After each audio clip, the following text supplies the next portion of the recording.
नमस्कार मित्रांनो, स्वागत आहे आपल्या बीएमसी गाईड या युट्यूब चॅनल मध्ये। तर घेऊन आलो आहोत नोकरीची एक नवीन जाहिरात। तर बृहन्मुंबई महानगरपालिकेच्या कुटुंब कल्याण विभागात 10वी आणि ग्रॅज्युएशन पास वर शिपाई, डेटा एंट्री ऑपरेटर व इतर पदांच्या भरतीची जाहिरात प्रसिद्ध करण्यात आलेली आहे। महत्त्वाची गोष्ट सांगायची तर या पदांकरता तुमची कोणतीही लेखी एक्झाम होणार नसून फक्त शैक्षणिक अर्हतेच्या गुणवत्तेनुसार, अनुभवावरून आणि इंटरव्ह्यूद्वारे तुमची येथे निवड केली जाणार आहे। आणि जर तुमची येथे निवड झाली तर तुम्हाला दरमहा 15,500 ते 55,000 रुपये पगार मिळणार आहे। तर इच्छुक व पात्र उमेदवारांनी दिनांक 1/7/2025 ते दिनांक 10/7/2025 पर्यंत स्क्रीनवर दिलेल्या लिंकद्वारे ऑनलाईन फॉर्म भरायचा आहे। सदर जाहिरातीची पीडीएफ फाईल आणि ऑनलाईन अर्ज भरण्याची लिंक तुमच्या माहितीसाठी आपल्या बीएमसी गाईड या टेलिग्राम चॅनलवर सादर केलेली आहे। ती बघण्याकरिता आपल्या बीएमसी गाईड या टेलिग्राम चॅनलला जॉईन व्हा। टेलिग्राम चॅनलची लिंक डिस्क्रिप्शन मध्ये तुमच्या माहितीसाठी सादर केलेली आहे। तर सदर भरतीमध्ये नक्की कोणती पदे भरली जाणार आहेत, तसेच सदर पदांचे वेतन, वयोमर्यादा, निवड पद्धती बघण्यापूर्वी जर तुम्ही आपल्या बीएमसी गाईड या युट्यूब चॅनलवर प्रथमच आला असाल तर बृहन्मुंबई महानगरपालिकेतील व इतर नोकरीचे अपडेट सर्वप्रथम जाणून घेण्यासाठी आपल्या बीएमसी गाईड या युट्यूब चॅनलला सबस्क्राईब करून नोटिफिकेशन बेल आयकॉनला प्रेस करायला विसरू नका। तर येऊ आजच्या व्हिडिओकडे। तर वैद्यकीय अधिकारी या संवर्गाची एकूण 3 पदे भरली जाणार असून सदर पदांकरता उमेदवारांना 55,000 रुपये वेतन मिळणार आहे। सदर पदाकरता उमेदवारे मान्यताप्राप्त विद्यापीठातून एमबीबीएस ही पदवी उत्तीर्ण असणे आवश्यक आहे। तसेच त्यांना किमान 3 वर्षांचा PCPNDT कामाचा अनुभव असल्यास त्यांना प्राधान्य देण्यात येईल। यानंतर विधी सल्लागार या संवर्गाचे एक पद भरले जाणार असून सदर पदाकरता उमेदवारांना 40,000 रुपये वेतन मिळणार आहे। सदर पदांकरता उमेदवारे मान्यताप्राप्त विद्यापीठातून LLB ही पदवी उत्तीर्ण असणे आवश्यक आहे। तसेच कायद्यातील इतर कोणताही पदव्युत्तर अभ्यासक्रम असावा। त्यांना किमान 3 वर्षांचा PCPNDT कामाचा अनुभव असल्यास त्यांना प्राधान्य देण्यात येईल।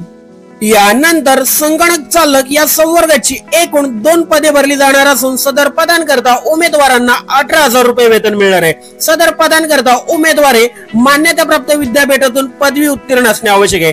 त्यानंतर उमेदवारे मराठी टंकलेखन म्हणजेच टायपिंगची प्रत्येकी 30 शब्द प्रति मिनिट वेगाची आणि इंग्रजी टायपिंगची प्रत्येकी 40 शब्द प्रति मिनिट वेगाची परीक्षा उत्तीर्ण असलेले शासकीय प्रमाणपत्र धारक असावेत। तसेच त्यांना मराठी भाषेचे ज्ञान असावे। तसेच त्यांना किमान 3 वर्षांचा PCPNDT कामाचा अनुभव असल्यास त्यांना प्राधान्य देण्यात येईल। यानंतर शिपाई या संवर्गाचे एक पद भरले जाणार असून सदर पदाकरता उमेदवारांना 15,500 रुपये वेतन मिळणार आहे। सदर पदाकरता उमेदवार हे 10वी उत्तीर्ण असणे आवश्यक आहे। तसेच त्यांना मराठी भाषेचे ज्ञान असावे। त्यांना किमान 3 वर्षांचा PCPNDT कामाचा अनुभव असल्यास त्यांना प्राधान्य देण्यात येईल। त्यानंतर या सर्व पदांकरता उमेदवारांची वयोमर्यादा किती असणे आवश्यक आहे ते आपण बघू। तर वैद्यकीय अधिकारी या पदाकरता उमेदवारांचे वय 18 वर्षांपेक्षा कमी व 65 वर्षांपेक्षा जास्त नसावे। त्यानंतर विधी सल्लागार या पदाकरता उमेदवारांचे वय 18 वर्षांपेक्षा कमी व 45 वर्षांपेक्षा जास्त नसावे। त्यानंतर संगणक चालक व शिपाई या पदांकरता उमेदवारांचे वय 18 वर्षांपेक्षा कमी व 38 वर्षांपेक्षा जास्त नसावे। यानंतर तुमची निवड कशी होणार आहे ते आपण बघू। तर शैक्षणिक अर्हता व कामाच्या अनुभवावरून तुमची निवड यादी बनवण्यात येणार आहे व त्यानंतर मुलाखत घेऊन तुमची निवड केली जाणार आहे। एक गोष्ट लक्षात घ्या की आवश्यक तेवढे उमेदवार प्राप्त झाल्यानंतर वेळापत्रकामध्ये नमूद केल्यानुसार त्याच दिवशीच्या दुपारच्या सत्रातील भरती प्रक्रिया बंद करण्यात येईल। आता तुमची मुलाखत कधी व कोठे असणार आहेत ते आपण बघू। तर वैद्यकीय अधिकारी व विधी सल्लागार या संवर्गाची मुलाखत ही दिनांक 23/7/2025 रोजी दुपारी 11 ते 1 वाजेपर्यंत असणार आहे। त्यानंतर संगणक चालक व शिपाई या संवर्गाची मुलाखत ही दिनांक 23/7/2025 रोजी दुपारी 2 ते 5 वाजेपर्यंत असणार आहे। आणि तुम्हाला मुलाखती करता विशेष अधिकारी आरोग्य खाते F दक्षिणी विभाग 3रा मजला रूम नंबर 46 येथे उपस्थित राहायचे आहे। तर विहित शैक्षणिक अर्हता धारण करणाऱ्या उमेदवाराने जो ऑनलाईन अर्ज केला आहे त्याची प्रत व सर्व प्रमाणपत्रांच्या मूळ प्रती व ट्रू कॉपी केलेल्या झेरॉक्स प्रतींचं मुलाखतीच्या दिवशी हजर राहायचे। लक्षात ठेवा की तुम्हाला अर्ज ऑनलाईन पद्धतीनेच भरायचा आहे। ऑफलाईन पद्धतीने अर्ज या कार्यालयात सादर केला तर त्याचा विचार केला जाणार नाही, हे लक्षात ठेवा।